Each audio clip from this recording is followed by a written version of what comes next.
Hello, everyone, and welcome to this special roundtable on writing decision-based games using ChoiceScript. I want to especially welcome my Writing for Games students to this live stream, or if you're watching it later, the video on YouTube. And we're going to take a few minutes here to get off to a bit of a gentle start as we're waiting for one more of my guests to try and navigate the shark-infested internet waters of trying to get more than two people communicating online at the same time. There's always something. So, I figure a good place to start is just to with introductions. For anyone who's watching this who doesn't know who I am, I'm Toph Eklund, and I am both a writer and a professor of creative writing at Full Sail University, where I teach a class specifically on writing for video games. James, do you want to start, and we'll work through your people from there? So my name is Jason Hill. I am a member, partner, or however you want to describe it, of Choice of Games. Sometimes I call myself the Chief Operating Officer, but that's just what my business card says. I am also I do a lot of editing and managing of the workflow process. In particular, for example, here I'm managing, in fact, all of these fine characters that you're about to meet, although we have many more than what you're being acquainted with here this evening. I also wrote Choice of the Vampire and Choice of the Vampire Fall of Memphis, and I'm excited that we finally get to do this. So, before we go on, Jason, I think I might have said James when I was introducing you. I apologize. Oh, no problem. So, who's ready to go next? Zachary? Okay, sure. I can go next. I am Zachary Sergi. I am a writer for Choice of Games. I live out in LA. Have a budding TV career, but Choice of Games is my primary gig. And I wrote the Heroes Rise trilogy and am writing a new series for Choice of Games called Versus, which, God willing, should be done next week. And then I'm starting a spin-off trilogy of Heroes Rise. So a lot on my plate right now, which is nice. Okay. Nissa?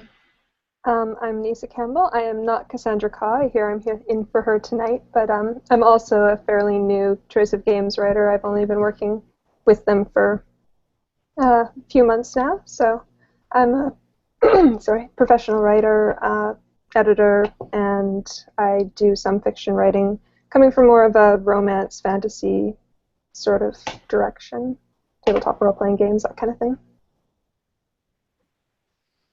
And Jim, you still have your microphone muted. Ready? Yep. I'm Jim Dattilo. I actually wrote a game for the Hosted Games label called Zombie Exodus, and I actually pitched a project for Choice of Games, so I'm one of the people who actually transitioned from the amateur label to the professional label, so thanks for having me. Great. Let me make sure that the Q&A app is, I believe the Q&A app is enabled to allow people to, okay, that's the live stream.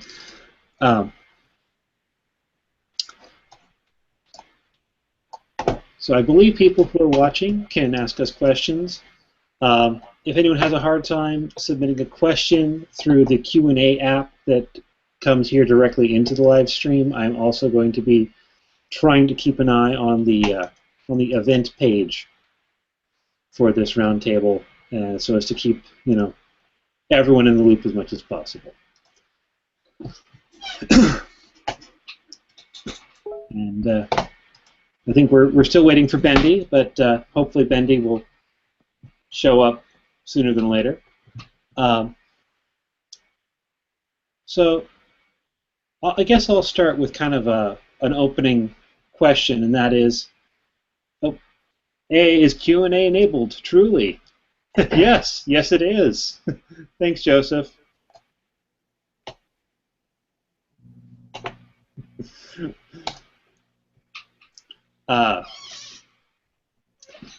Basically,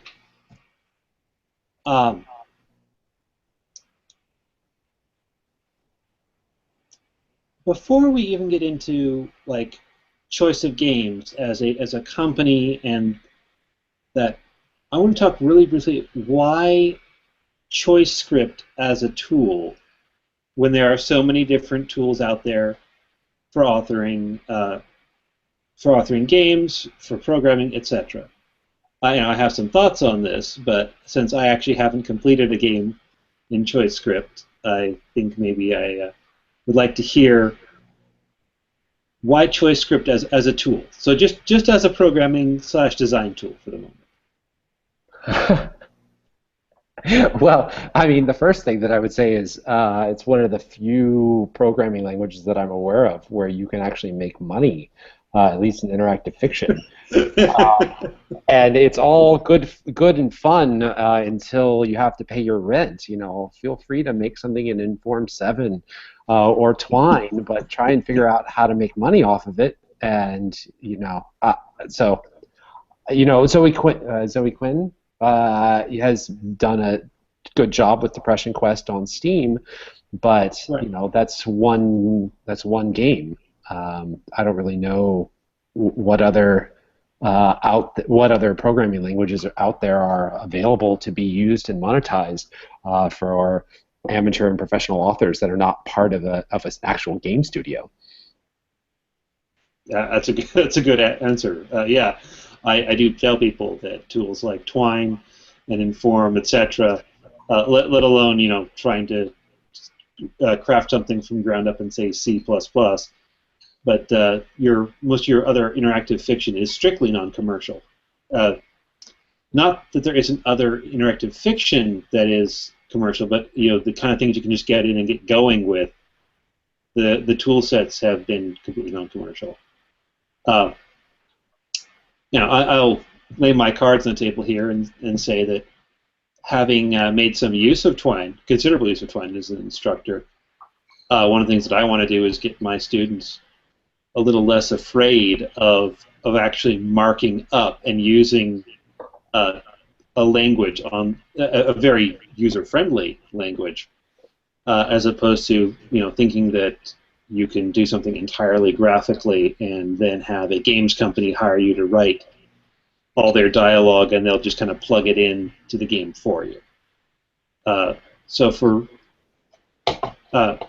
Zachary, Nissa, Jim, any of you thoughts on using ChoiceScript? What is that like?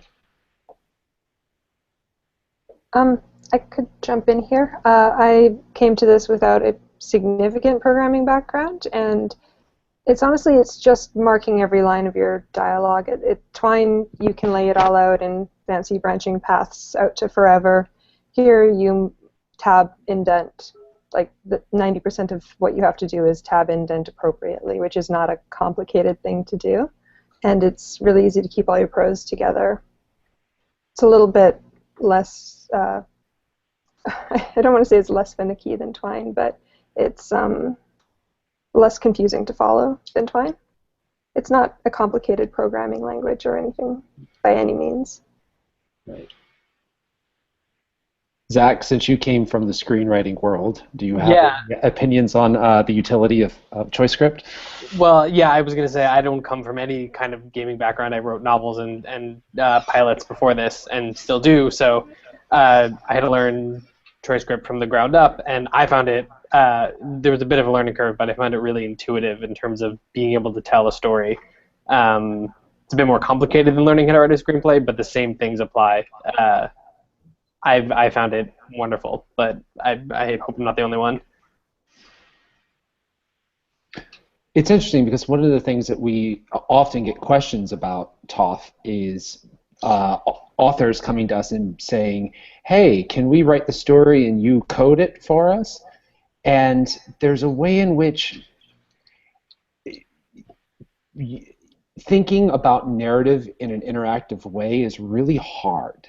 And people who aren't thinking about it, who aren't actually involved in the coding of it, I would posit will never truly understand the potential of the form.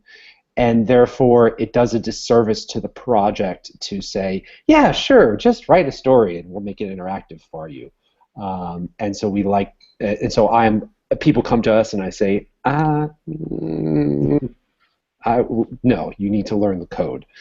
So I was going to say, yeah, when I hear people say that, you would have to come up with your own formatting to figure out how to tell an interactive story anyway, so why not just use the formatting that ChoiceScript allows, is what I always say, because whether or not you're going to take the time to learn it, you're going to have to take the time to figure out how to format your interactive story anyway. So you're going to do all the work, you might as well do it in ChoiceScript. That makes sense. I mean, the way any kind of story is put together is a huge part of the story itself.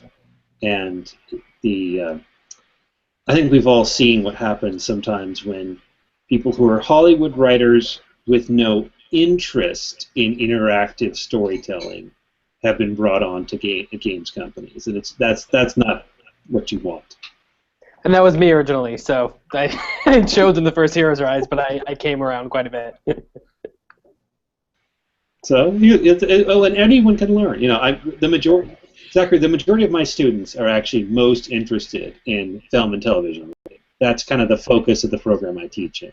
Gotcha. So, I have some students who are former students who are overwhelmingly interested in games, and of my current cohort of students, one who is working on video game writing for a master's thesis. But most of them, their first interest is in Hollywood.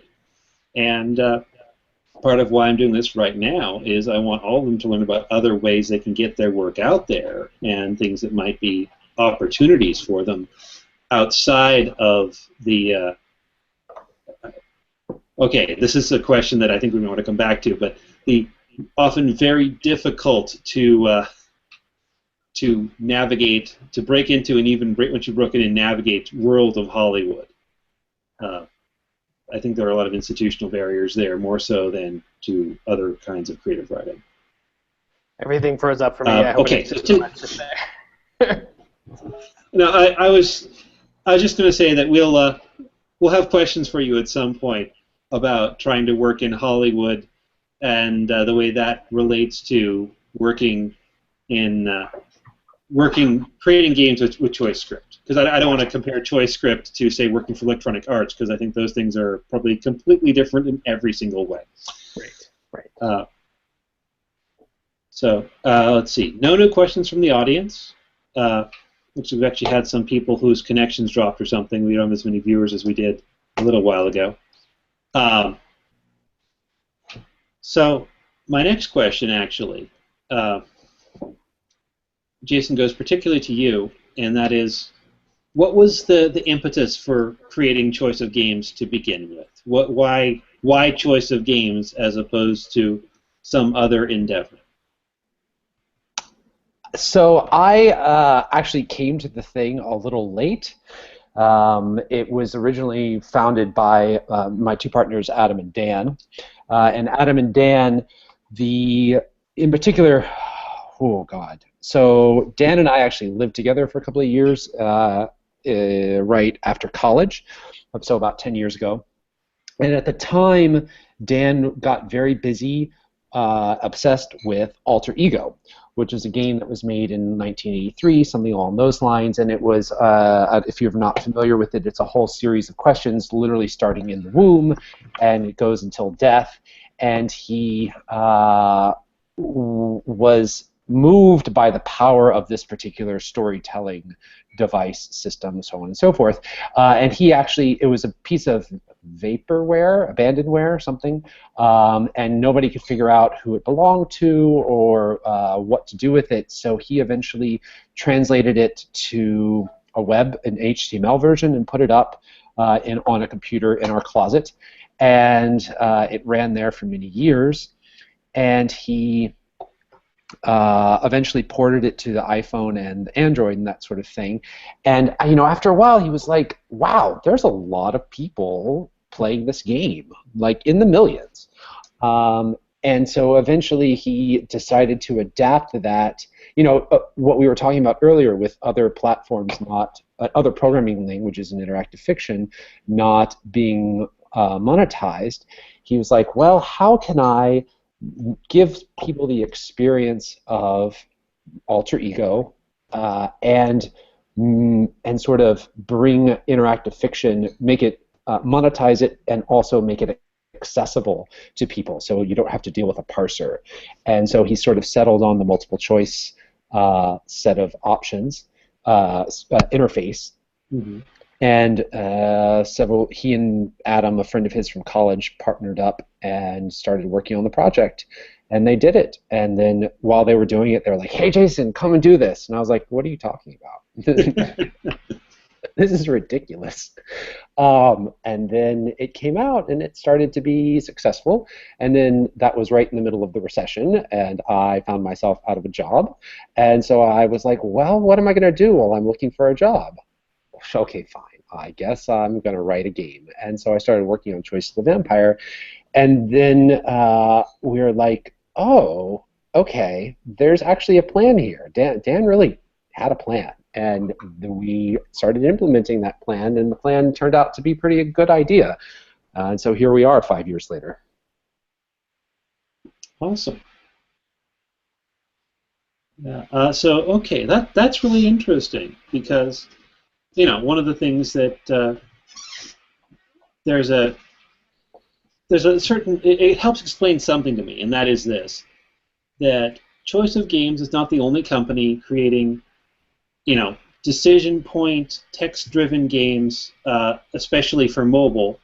But some of the other ones out there seem to be mostly interested in dusting off these old kind of choose-your-own-adventure meets D&D game books, like Steve Jackson's respectable sorcery games, but taking these existing properties that are, in some ways, at least to me, very much hallmarks of their own time, and then sprucing them up, so to speak, with graphics and sound. I forget which one it was where they turned the combat into 3D real-time combat. Whereas Choice of Games' entire line is new fiction and covers a much broader range than the kind of fantasy or horror that seems to be the bulk of what's out there if you go looking for these kinds of games on, say, your iPhone. Yes. And this is something that has attracted me to your line. It's part of something I really appreciate. Perhaps, actually, because I know that not everyone in the audience is going to have any familiarity with the games you just mentioned, your work on both of the Choice of the Vampire games. If everyone wants, assuming you can, I know that some of these we're talking about titles that aren't released yet, so if there are details you can't go into, I'd love to hear a little bit from everyone about your games for Choice of Games.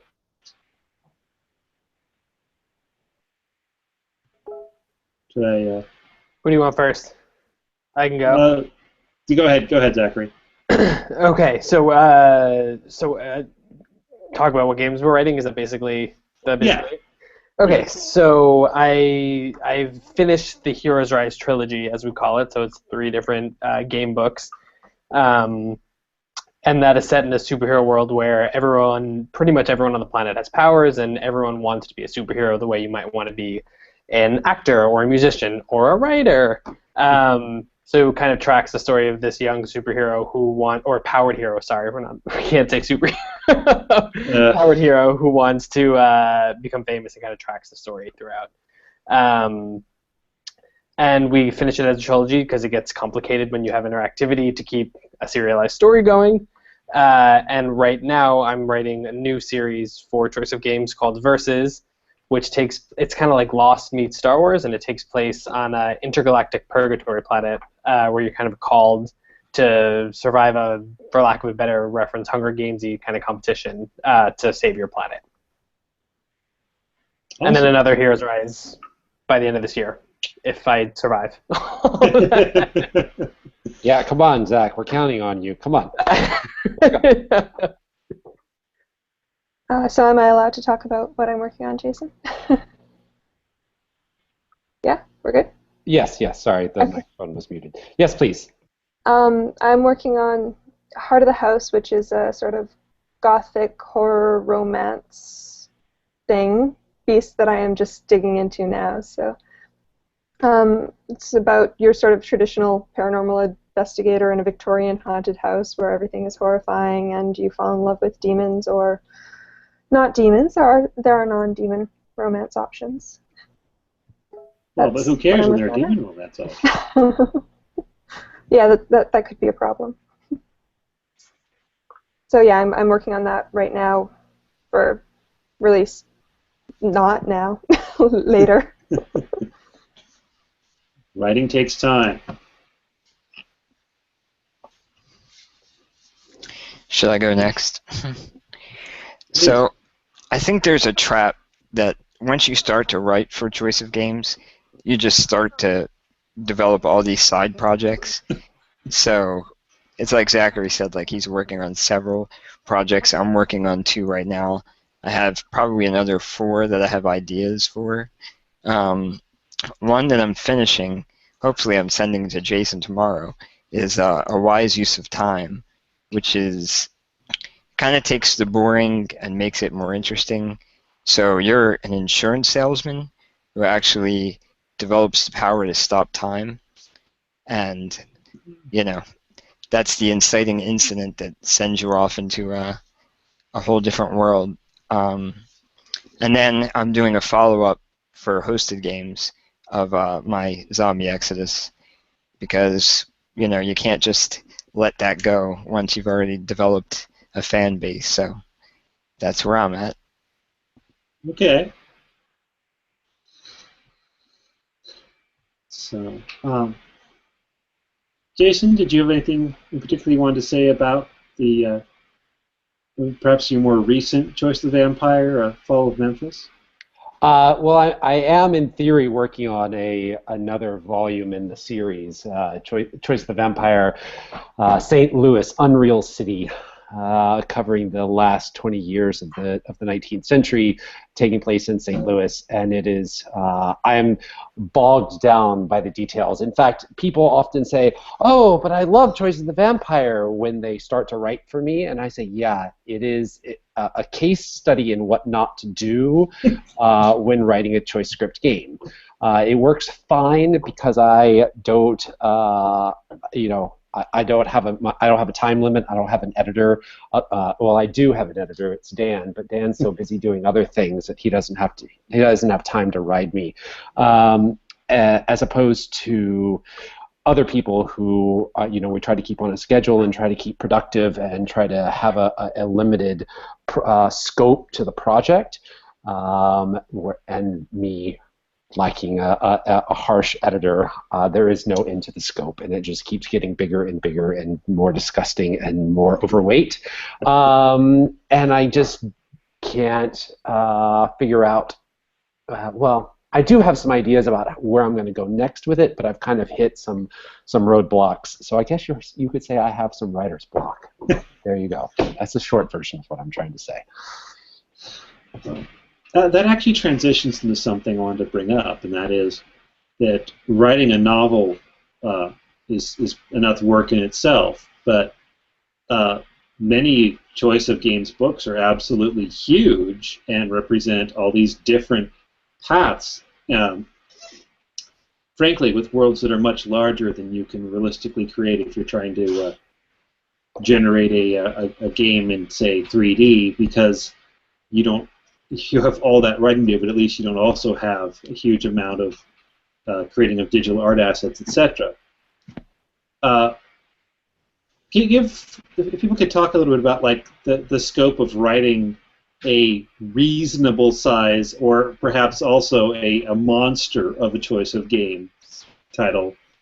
Well, and there's Bendi. I'll pause for a moment in my questioning to welcome him. Hi guys. Hello. Sorry, this was I'm probably like a Luddite. I have no idea why like this failed so hard. This is actually a pretty successful Google Hangout for me. Yeah, some of these just go off the rails completely. Once I made the mistake, because we were having a hard time of logging in, of killing the session, creating a whole new one. And the second time around, I lost half the people who I had. It was tragic. Sounds pretty bad. Yeah. So, since actually we just kind of had the big question of what are you doing or what have you done for Choice of Games, do you want to talk briefly, address that, your projects? Sure. The game that I'm writing right now, and it feels like I've been writing forever, but it's because I'm juggling too many jobs. But it's called, for right now, Wolf Theory. It's about you play a protagonist who is, for lack of a better term, attached to a god in this animal pantheon who's a wolf, and the protagonist kind of experiences this moment where that connection is broken, and the game kind of explores finding out why the connection was broken, and then then you kind of determine how the character reacts to that kind of traumatic instance. And is it liberating or is it like horrifying? And you kind of make those determinations. Well, that sounds fascinating. It's kind of weird. So the question I was just kind of working up to is the scope of creating a game with ChoiceScript. I'd like to hear what each of you have to say. Really, Jason, you kind of already hit on it in terms of having a highly researched and very highly developed concept that is hard to make work on the kind of timeline that you normally want your authors to have. But compared to other kinds of writing, and in terms of like total word count, and I know some of you are in process on your first title for Choice of Games, but like, what goes into writing a Choice of Games title? How much time? How many words? And what are and maybe a little bit about your process as well. Is this me? Let's go ahead and start with you. Oh, We'll pick on you. So my process, one of the things that I really liked about Choice of Games is how iterative the whole thing is from the very start. The pitch goes through multiple kind of revisions. There's a ton of comments. So what I realized very quickly is that I hadn't thought out all of the facets of this world I was building, which was kind of fun and kind of terrifying. And there are a lot of checks and balances in the process. So I kind of write chapters, and sometimes a lot of what I'll do is involve, like, it has to do with like fleshing things out and making kind of more choices and more interactivity. And sometimes it's kind of about I get some comments that are kind of like, if you keep going down this road, you will end up with like something totally unwieldy. So I guess I'm not really sure in terms of word count, since I'm not done yet, what it'll look like at the end.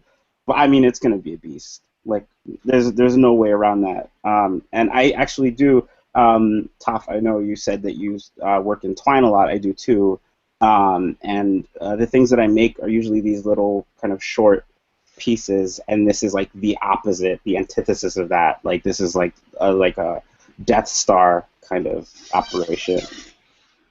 Before we go on to someone else on that topic, I actually want to follow up on something you just said, because the Twine and the way that Twine can kind of become a bit fiddly has already come up in this conversation. It seems to me like Twine, the visual layout, works really well for fairly small projects, You can kind of see it all, and that perhaps it becomes increasingly cumbersome and inconvenient for really large projects. I wanted to see, Bendi, if you agree from having... I totally agree. One of the things that I like immensely about ChoiceScript is how it kind of streamlines the process. With Twine, if in case anyone isn't too familiar with it, whenever you're writing like a branching decision point, you kind of have to create an individual node for it.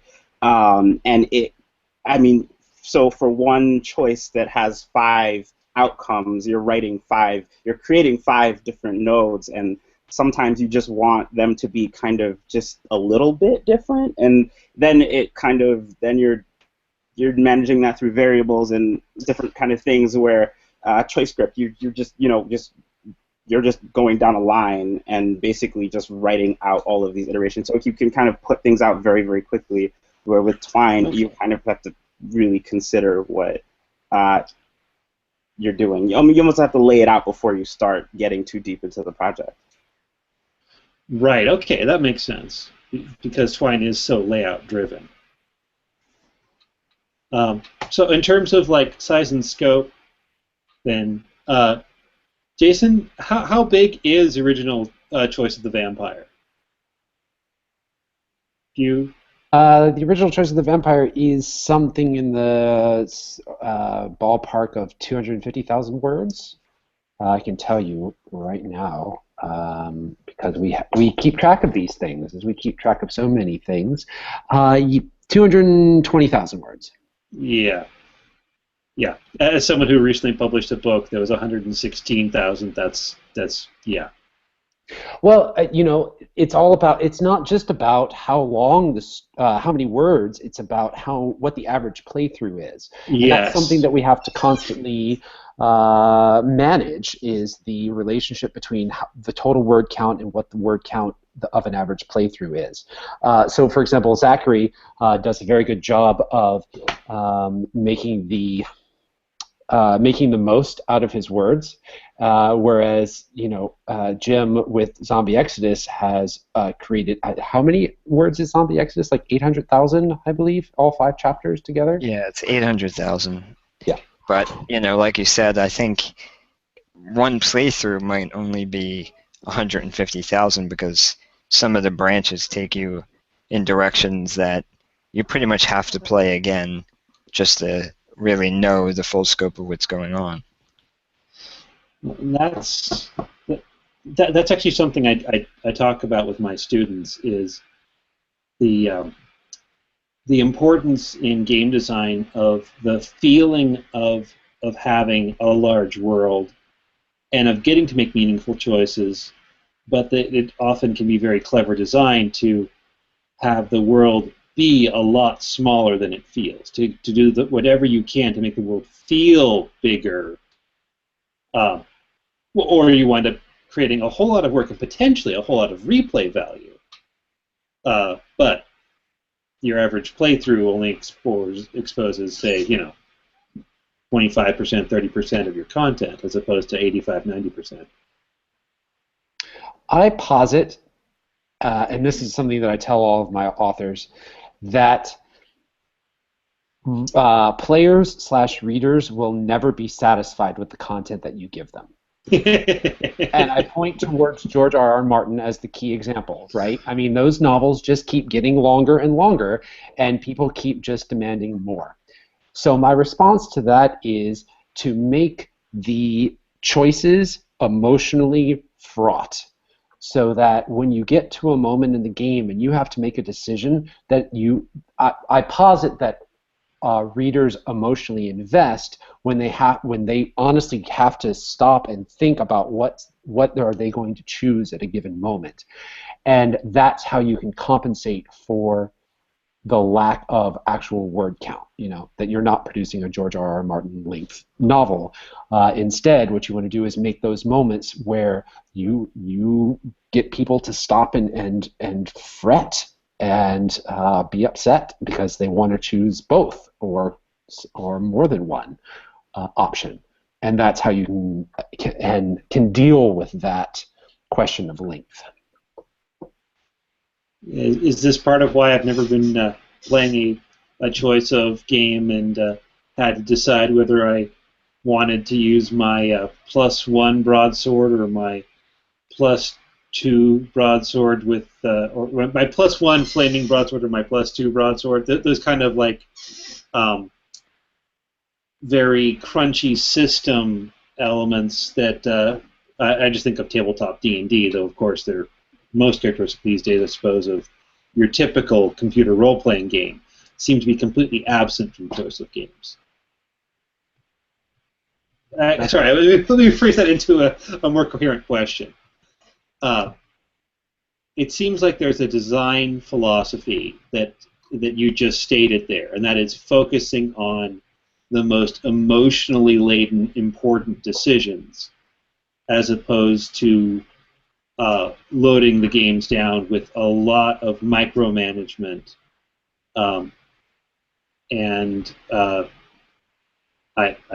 honestly don't remember off the top of my head how. I know there are games where there's a certain element of seemingly random combat results, but that's never where the focus is. It's never on going 17 rounds toe-to-toe with a supervillain. It's always on the strategic and, again, especially these kind of character moments. That's exactly the philosophy. Someone described us as BioWare without the grind at a certain point in time, and that's exactly the sort of design philosophy that we have. We want to be all about those emotionally fraught moments. We want to be about good storytelling and those decision points and how the story changes. And the question of whether or not you succeed in fighting, a certain obstacle, that's not nearly as interesting as choosing between several different equally appealing or equally unappealing options.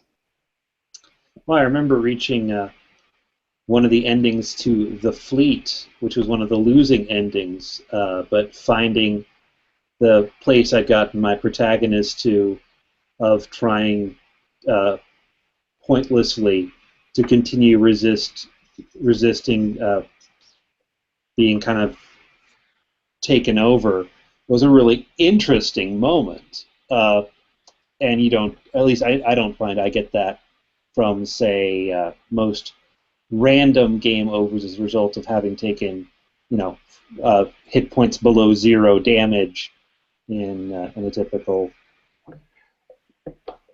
Not to monopolize this conversation, I apologize to my authors, but very quickly, one of our other authors, Max Gladstone, recently pointed out that, we've known this since the beginning, that failures also need to be awesome, right? And let's think about one of the greatest failures, like where a protagonist lost a skill check in a movie. You remember at the beginning of, I think, Indiana Jones and the Temple of Doom, where he's taking the statuette and the bag of sand, and he switches them, and he fails his skill check, and then he has to run out of the temple while a boulder comes chasing him down, right? That's an awesome failure. And really, failures should be almost as awesome as successes. And if we can achieve that in our games, then so much the better as well. Okay. So to try and round out the questions about kind of length and process, Nissa, Zachary, Jim, any thoughts on either about how? Okay, well, Jim, we kind of talked about how long Zombie Exodus grew to be, but thoughts on how you structure your work in ChoiceScript, or on your process in setting out to write a story in ChoiceScript? Like, what kind of outlining do you do beforehand? I'll take whoever hasn't feels to have something to say about that first. I can jump in if that's all right. So each Hero's Rise was supposed to be 100,000, and they're all over that for sure. So I think the first one's like 125,000. The second one is like maybe 175, and then the third one's somewhere in between that, I think.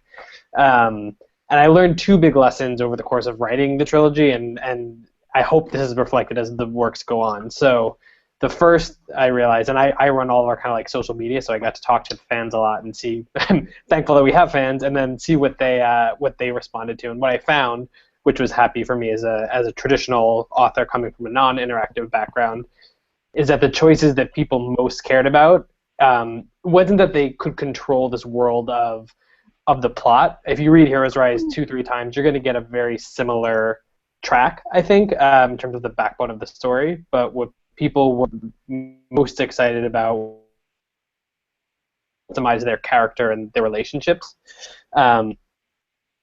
So that was reassuring moving forward, saying, okay, I don't have to worry about writing this, the plot. It can happen a pretty set way, but as long as people feel that they have ownership over their own character, that was the most important thing.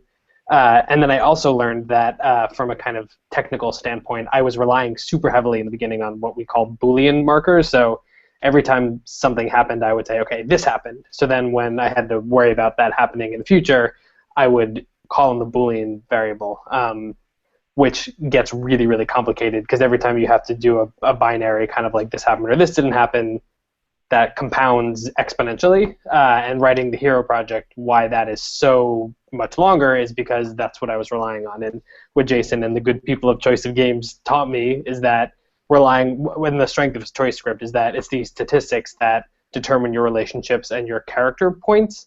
And if you rely on those, you don't have to worry necessarily about exactly what happened. So if you're generally, for example, in Heroes Rise, you could be lawful or lawless. I didn't have to worry about did you break the law at that point A or B? It just mattered, did you generally break the law or not? And if you understand that, you don't have to, the word count can go down quite a bit.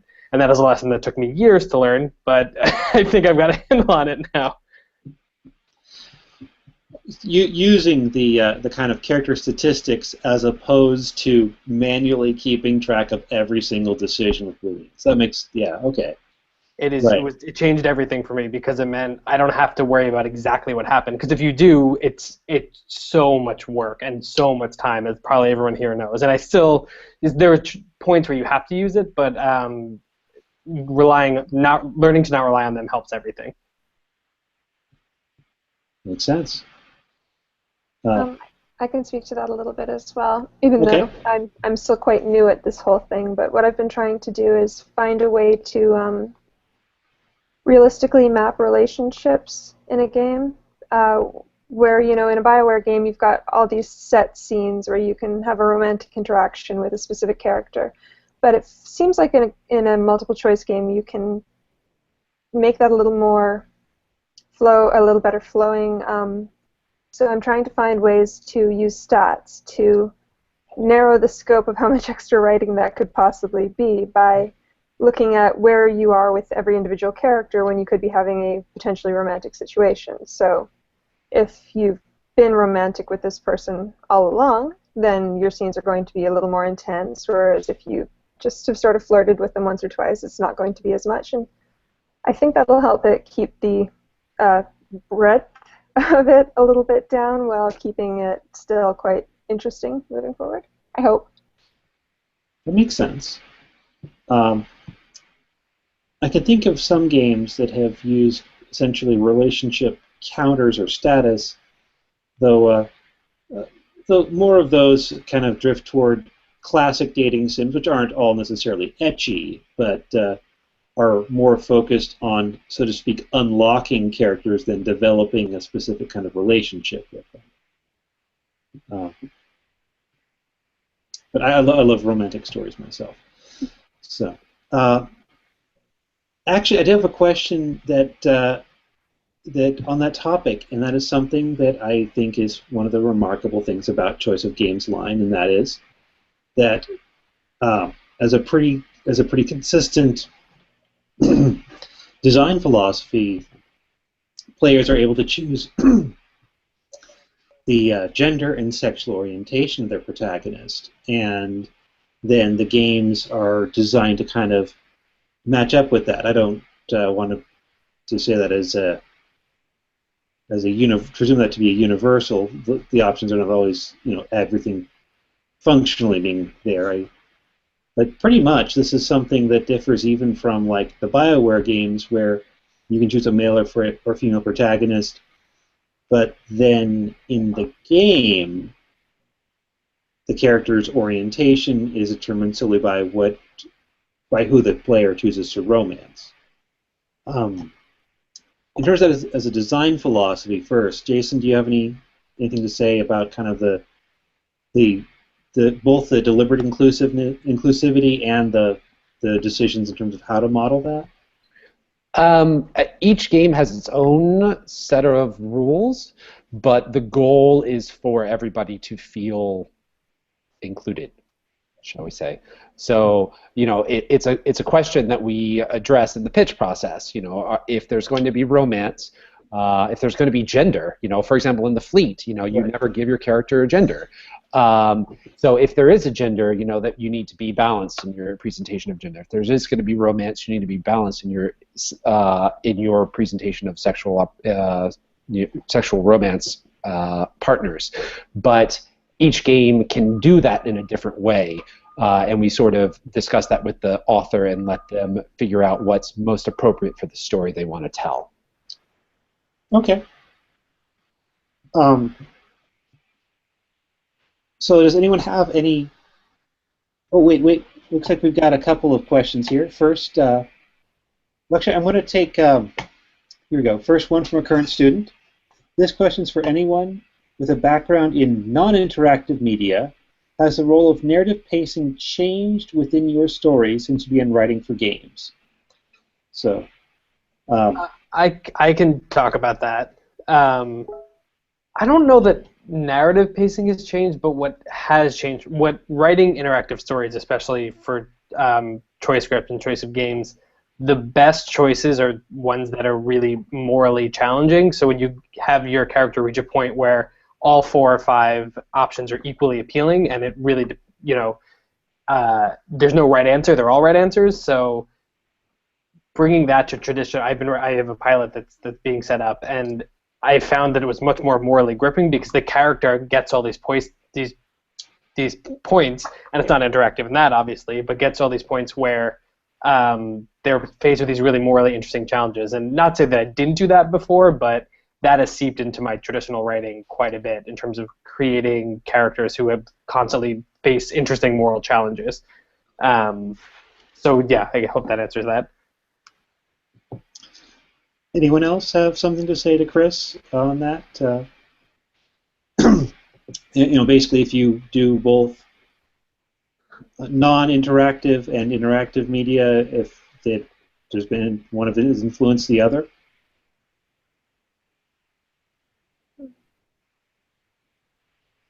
If anyone thinks of something they want to say later, we can come back to that. It's our other question we have is from Joseph Aspahani. What was the process like when you were brought on to write for Choice of Games? Were there deadlines? Do other Choice of Games writers give coverage / suggestions for revisions and certain milestones? And sorry for the 3-parter. So I think we touched a bit on this. Jason, you said about trying to keep people on track. So who wants to start? I would let the writers themselves answer this question. They can tell you how mean I am. So there you go.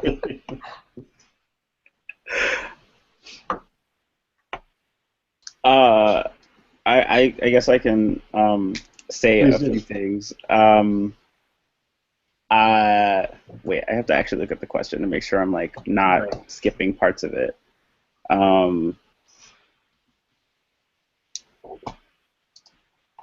Just give me 1 second. Okay. So I wouldn't actually even say that the process was that I was brought on because I did have to pitch the idea, and it went, again, the pitch went through multiple stages before it was even accepted. As far as deadlines go, I guess they exist. I'm terrible with them. And I think Jason could probably speak to that. I do try to hold myself to deadlines, but like I said, I do have other like projects and like at least 2 day jobs, so it's killing me. So that was kind of built into the way we even approached the contract, and so that I would have enough leeway to work on it, and the payment structure as well. So that's, I guess, an option, though I don't want to recommend like trying to like do it without any kind of like safety net. Don't just be like, oh, I'm just gonna finish it and turn it in. That's like a terrible way to approach that. And in terms of other Choice of Games writers giving suggestions, there are milestones. I think I've only encountered one of them where other people, besides Jason, who's like the main person who looks over everything, come on and kind of give comments. So I mean, it's a little nerve-wracking to have like multiple people kind of tell you what's wrong with your project slash why they like it. So it's not all hard stuff, but it's incredibly useful. And I mean, the people at Choice of Game are incredibly good at what they do. So I think the comments are always incredibly helpful. And it's also nice to see differing opinions and different viewpoints on the ways to approach certain challenges, be it storytelling or coding or what have you. So I think the way it's set up in terms of oversight and checks and balances is pretty cool, actually. I have a lot to say too, if I could jump in. So I've been through this 3 times now, and I'm on my 4th. So first thing I will say is that the creative freedom that is allowed by Choice of Games, as someone who also works actively in the entertainment industry, is like, it's night and day. So sure, we get notes, but Choice of Games really allows you to do your own thing, which I think is really important. As far as scheduling goes, and the process, so I've done it both ways. So there's work for hire, and then there's also a royalty structure. And work for hire, basically you're getting paid a larger advance but don't own your work. And with a royalty structure, you own your work but get a smaller advance and royalties at the end.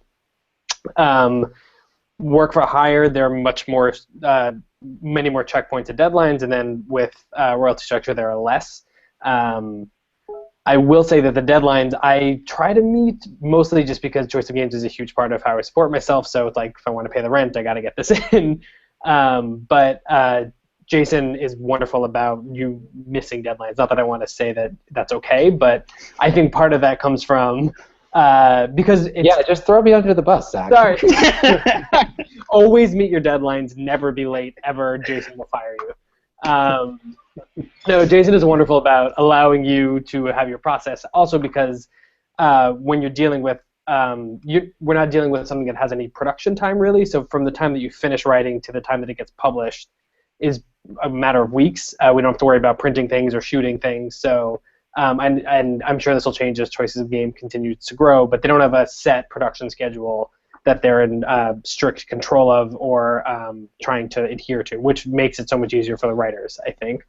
And then I guess in terms of the notes that we get along the way, so Jason is really involved with you the whole way through, and then by the time you get to the end, all of the partners, so this happens at the pitch process. Jason is your main contact, and then everyone else in the company weighs in, and you get approved, and then throughout your writing, Jason's your main contact guy, and then everyone else weighs in on your final draft, and you kind of have a set of notes. Then we go into what we call the beta phase, where we'll put the game up for a bunch of readers, and it's really difficult to get notes from anyone because you're writing in this language that 99.9% of the population doesn't know. So I know my agent, for example, can't read what I'm writing until we go into beta, because then it goes in this nice little format, which also presents interesting challenges editing, because editing the printed out kind of coded version is so different than what it looks like when you're actually playing through. So, but anyway, so after beta, you get a whole bunch of notes from actual readers, which is lovely and horrifying a lot of the time because you realize all the things you missed.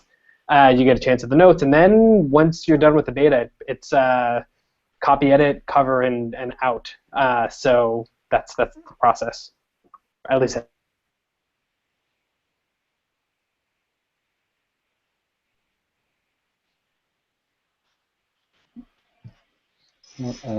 Looks like Zachary basically finished and is, for the moment, frozen.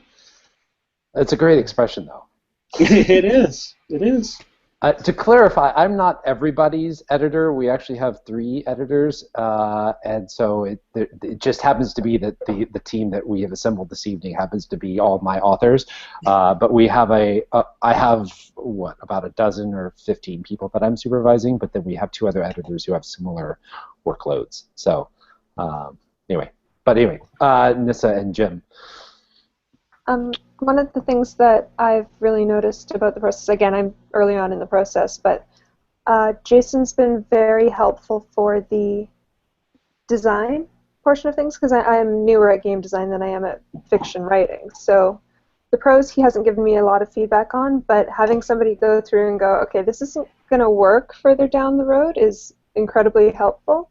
I'm still coming up to the point where I get the entire team telling me what I'm doing wrong, so that will come still. But yeah, having Jason's been sort of babysitting me my way through the first few months of this project, and it's really a great way to stay on track and just know that you're doing something not completely off base. I can give my my experience. When I used to write for hosted games, there's really no oversight from Choice of Games, so it's really just the community that kind of pushes you, forward. So a lot of the hosted game authors post, as they're developing, so they don't wait to get feedback from anybody specifically. It's just the public. So there are no deadlines on that side. So when I jumped over to Choice of Games, I actually really appreciated the deadlines because it's more structured. I know, to get to X, I have to put out scenes at a certain rate. So, I like that structure.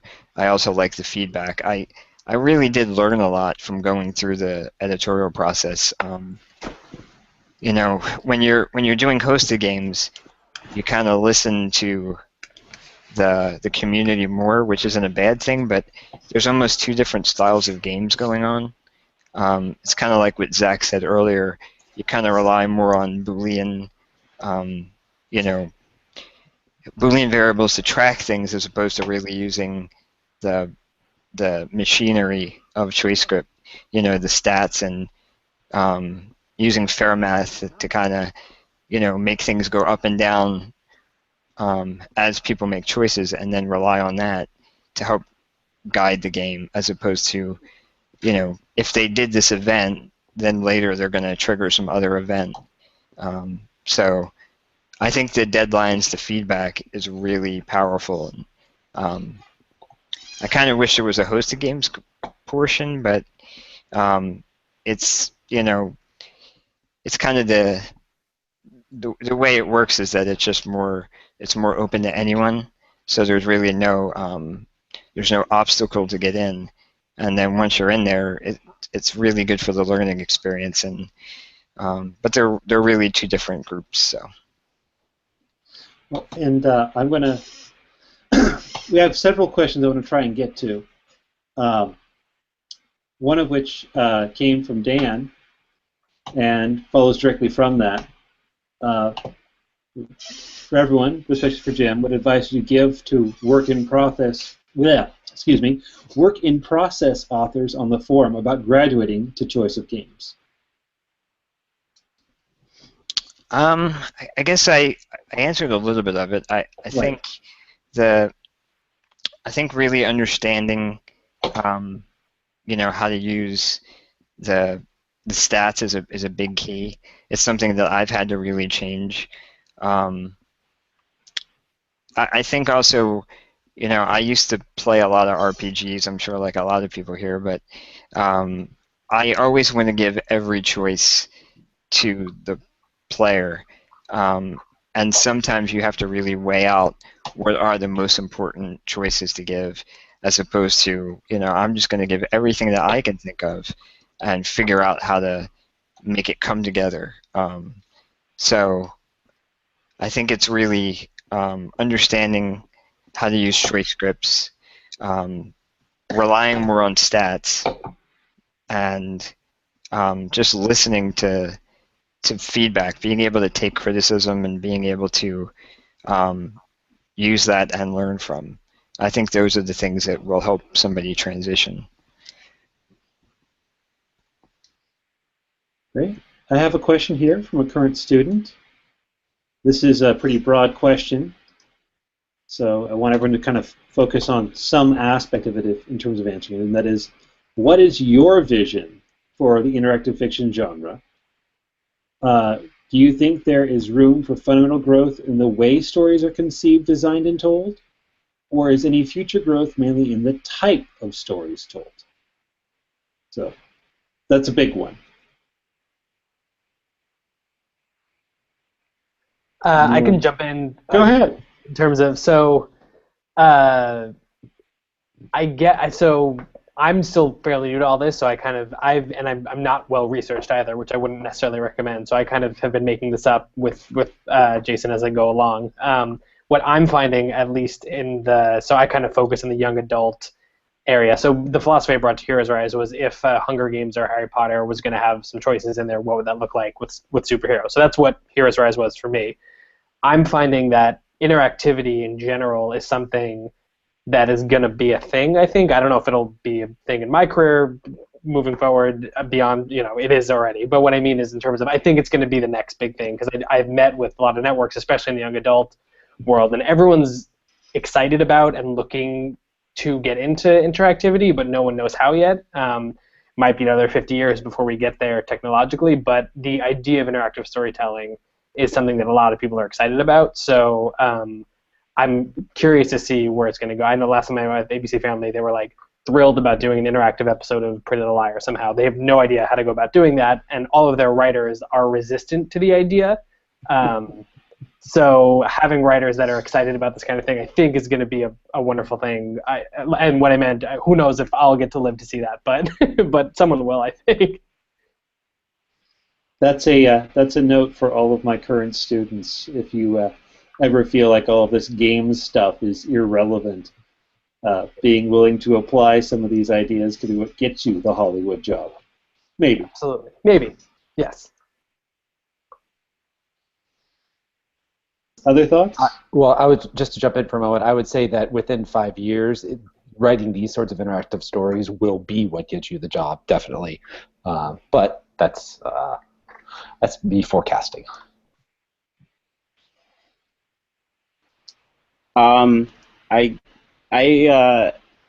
It's interesting because I originally started writing interactive stuff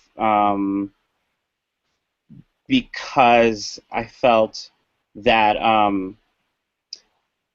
I couldn't encompass a kind of a big enough range of discussions about kind of sexualities and relationship models and things like that. And so that's kind of how I got into writing interactive fiction to begin with. So I think, to be honest, I think there is both tremendously interesting work happening in the way that these stories are told and the kind of stories being told, because the stuff that you're seeing with Choice of Games is, and why I was so attracted to writing for the company to begin with, is because of the interactivity and the sensitivity of different people from different cultures or backgrounds, and it felt like these writers actually cared enough to see different kinds of people reflected in the work, and so I have a lot of hope for different stories being told, and I think like I said, I do spend a lot of time writing in Twine, and I spend a lot of time in those kind of communities, and I think that informs my work in Choice of Games in terms of making me think about approaching subjects more sensitively and approaching them with empathy. And then the Choice of Games side gives me a lot of almost kind of rigor in terms of like the kind of work I'm doing. So I think both kind of like one hand kind of washes the other in a way to help make like a stronger I don't know, it's like a stronger set of work, if that makes any sense. Yeah. I think one of the things we're finding in interactive fiction is that tools like ChoiceScript and Twine have sort of democratized the ability to make these games. If you can write, you can pretty much make them. They're not that much harder than just getting your words down on the page. So it really gives us a broader range of authors of the games, but also builds communities around those authors. Like, the thing that we sort of have discovered in the last few years is that there are communities for these games that seem super tiny niche, but there's huge audiences. There's massive audiences compared to what you would expect somebody's personal diary game about, or say Depression Quest, somebody's very intimate discussion of an experience with depression. That's not something you really think is going to go super big on Steam, but hey, here we are, right? And I think a lot of people are getting into more creative ways of presenting traditional interactive fiction as opposed to the flashier, let's get more into video and other different things. You can also, like Blood and Laurels, I don't know if anybody's familiar with that, but I can't remember the name of the studio doing it, but they're focusing on like minor sort of AI for the NPCs in interactive fiction, which is an interesting direction to go without going away from your traditional text adventure sort of thing.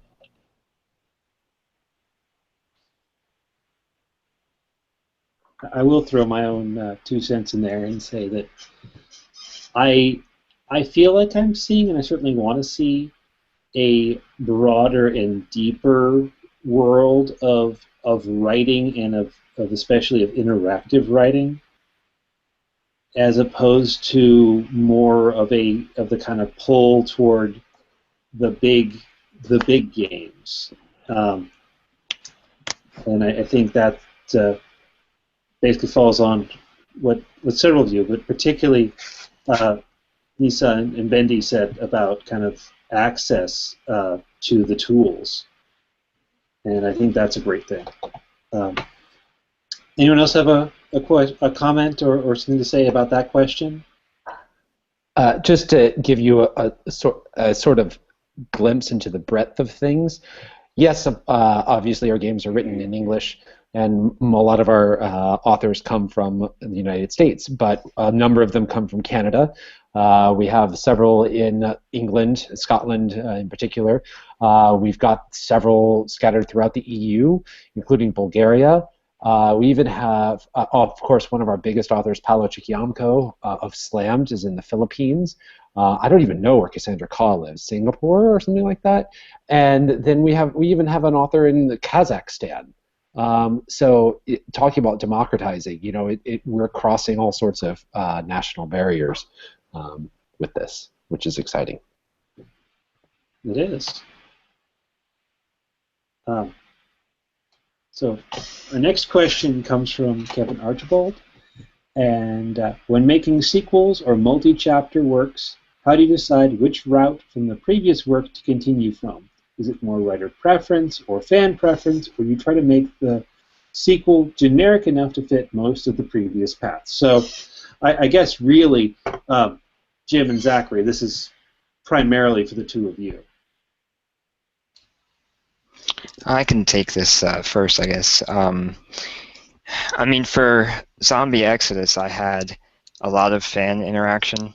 So if you just listen to them, and they're going to give you a lot of ideas, and then you just have to say what makes the most sense for the most people. You want to try to include everyone. So some people are going to take you down paths that you don't want to go.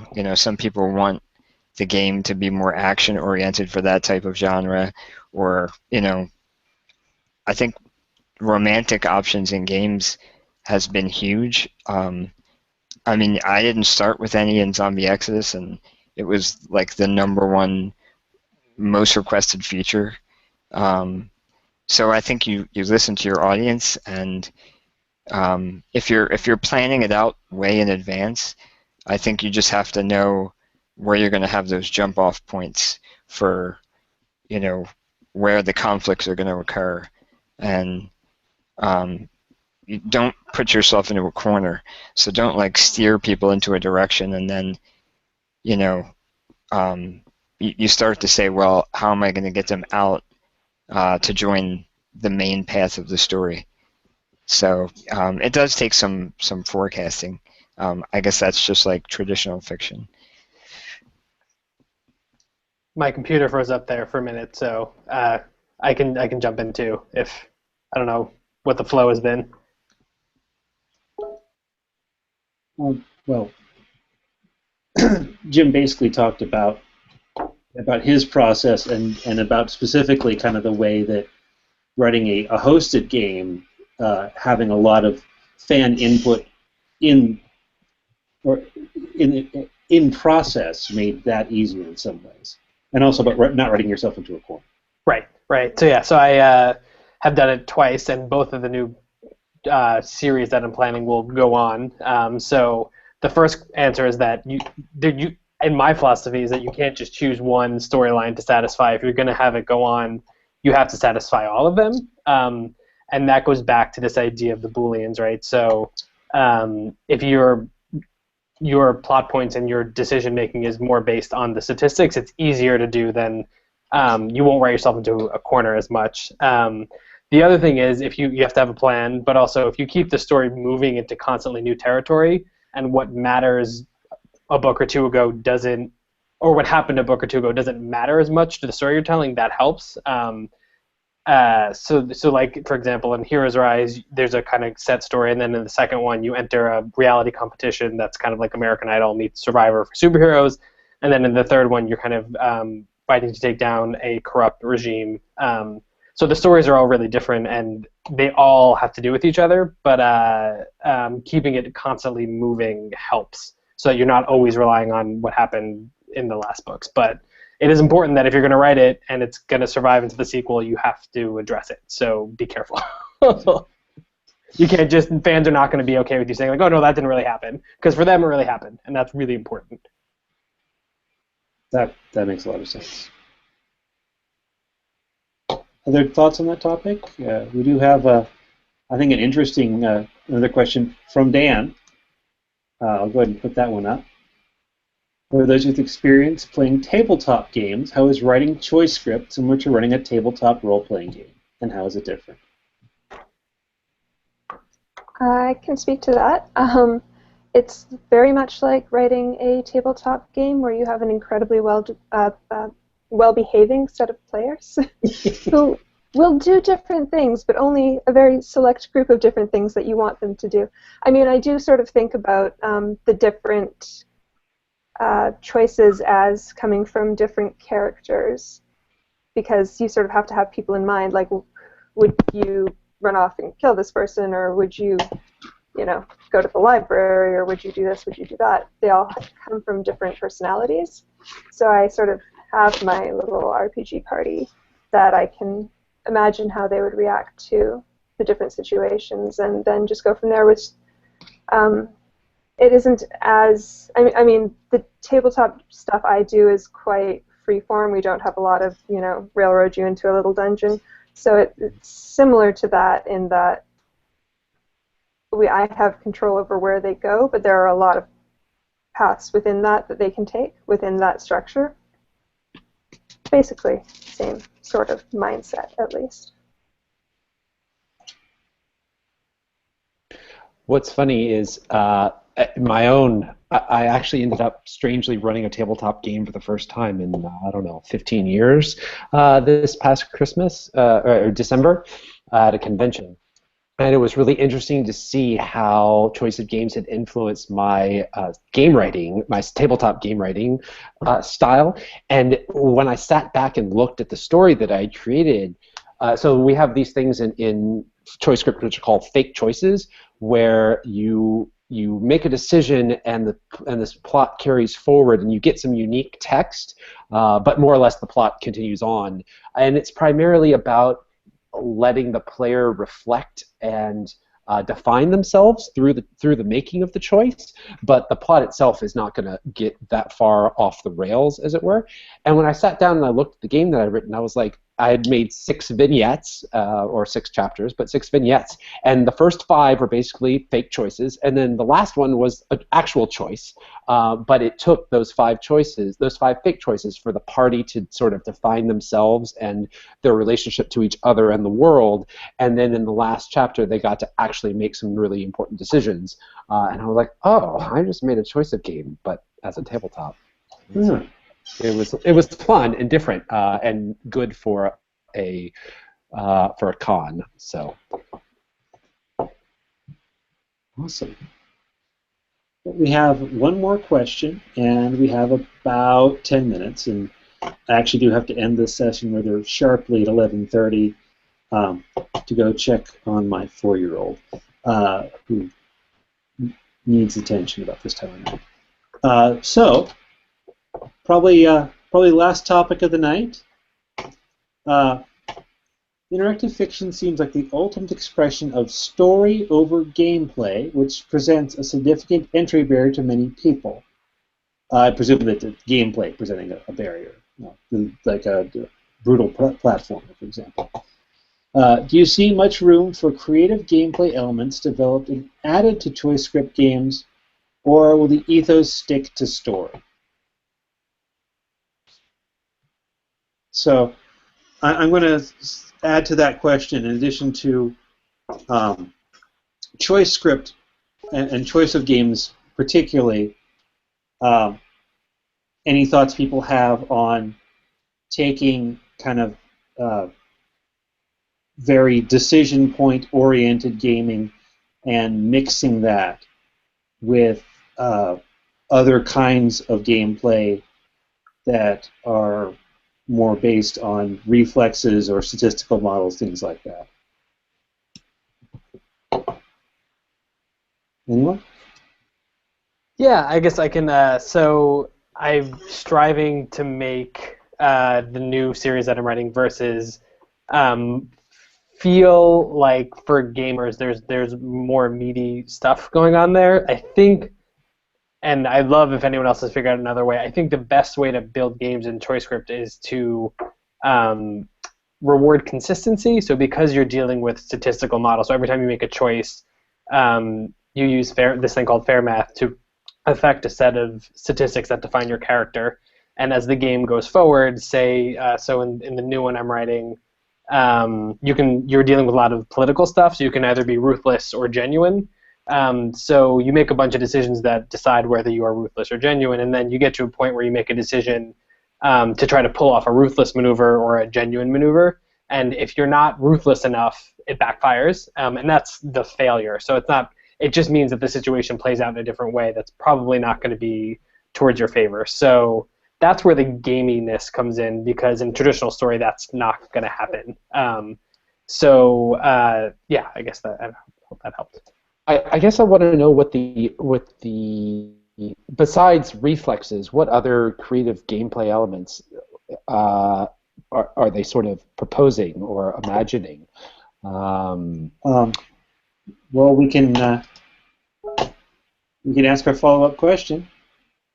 I mean, for example, the recent Haitian Lands, was really, which was by Andrew Plotkin, and he took a really interesting tactic. From what I understand, it's pretty new with the whole alchemical formulae, and how you couldn't. There was no way to actually complete the game in one playthrough. Like, you actually had to die many times in order to complete the game. And what it did was that as you played the game and the formula that you learned, you continue to know them past your death and into your ongoing reincarnations. So that's if that's what you mean by a creative gameplay element, like that was really interesting, and it was great for that sort of puzzle game. But we at Choice of Games, we don't for example, we don't do puzzles. Like, we very much recommend against puzzles in our professional games.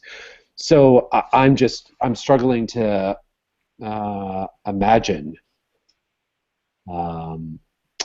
what exactly what this questioner is looking for, I suppose. Well, it sounds to me like the question in some ways asks a question that is an interesting question in terms of games and game design more broadly, but then is kind of pinning it on ChoiceScript, which is our topic right now. Mm-hmm.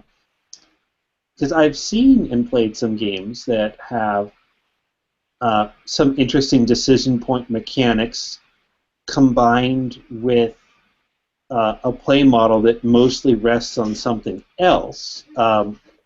Have you seen Pride by chance? Pride? Pride? Is that the name? I'm not familiar with that. It's not. I don't quite call it a game. I don't know. It's really interesting. It's on the iPad only, and you have two mechanisms for interaction. You can either open your eyes or close them and go into your consciousness. And so there's kind of like 3 screens that you can flip through at any given moment. And so if your eyes are open, you're seeing like a movie, like a film that's been filmed. And if you are neutral, then it's just sort of like with your eyes closed. And if you pinch closed on the screen, then you kind of go into some sort of reflective memory moment. And it's really interesting. Like, when you talk about interesting gameplay elements, that's the sort of thing that I'm like, oh, that was really interesting and really new. And because of the way that we're so text-based, I don't know. I have a hard time even imagining what a creative gameplay element would look like. Well, and it seems to me that are different. What I'm seeing, for example, is The Sunless Sea by the people who did the full Fall in London thing, where you have these embedded bits of text-driven story with decision points in a game that otherwise plays as a kind of, well, I could almost say space exploration, but you're on a boat underwater, on a subterranean sea, and it is kind of a trading with combat elements and real-time game. So I think there's some lessons in terms of how you can deepen games that are, thinking from the broadest design perspective. Deepen the sense of narrative meaning in games that are very much set in a different genre by adding some decision points with well-thought-out consequences. But that's kind of a different question. And here's the follow-up. I've always thought of a sort of JRPG-style combat could potentially be implemented in ChoiceScript games, so I guess along those lines. Okay, so here we have, there's your question, is, basically turn-based randomized combat in a choice. See, that's the magic word, random. We want things to be the result of decisions. We say that decisions have consequences, and when you introduce randomness, then it's not a result. The story is not a result of your decisions, and we're very much interested in that process of decision making. And so, while I am interested in hearing thoughts about creative gameplay elements, our ethos is about decision making and story. Oh, there we go.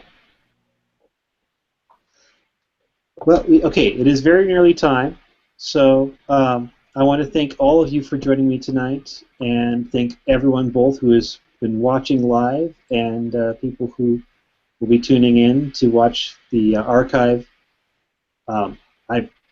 This has been a fascinating and deeply enlightening session for me. Does anyone have any closing thoughts? We've got about 2 minutes left. If people have final words. I just really wanted to say one really super quick thing about accessibility, and I think one of the reasons why I like Choice of Games so much is that because it just is so decision driven, and it's not really asking you to delve too deeply into any systems. It's incredibly open to newcomers, and I've had people, even though my game isn't out yet, I've had people who are not generally gamers be excited about it, enthusiastic about it, and be interested in kind of seeing how it develops. So I think that's an incredibly cool thing, and in terms of like bringing in new creative ways, I mean, this is kind of going back to the last question, but I think I like Jason, I'm really interested in seeing new stuff and new ways to kind of innovate in the system, but I would kind of shy away from anything that would kind of lead to more static, well, maybe not static, but kind of like different forms of like storytelling that kind of rely on, randomness, or that rely on having a really quick trigger finger or anything like that, because I think it kind of damages the accessibility to a certain extent. There definitely are some interactive fiction games out there that do rely more on randomness and have combat systems and things. They're out there on mobile and things like that, so it's nice that those options are available, but I think Choice of Games really serves a slightly different purpose. That makes sense to me. Well, we are now out of time, so once again, Bendi, Jason, Jim, Nissa, Zachary, thank you all for joining me today, and I really, really appreciate everything you folks shared. This has been awesome. Thanks for having us. Thanks for having us. Thanks.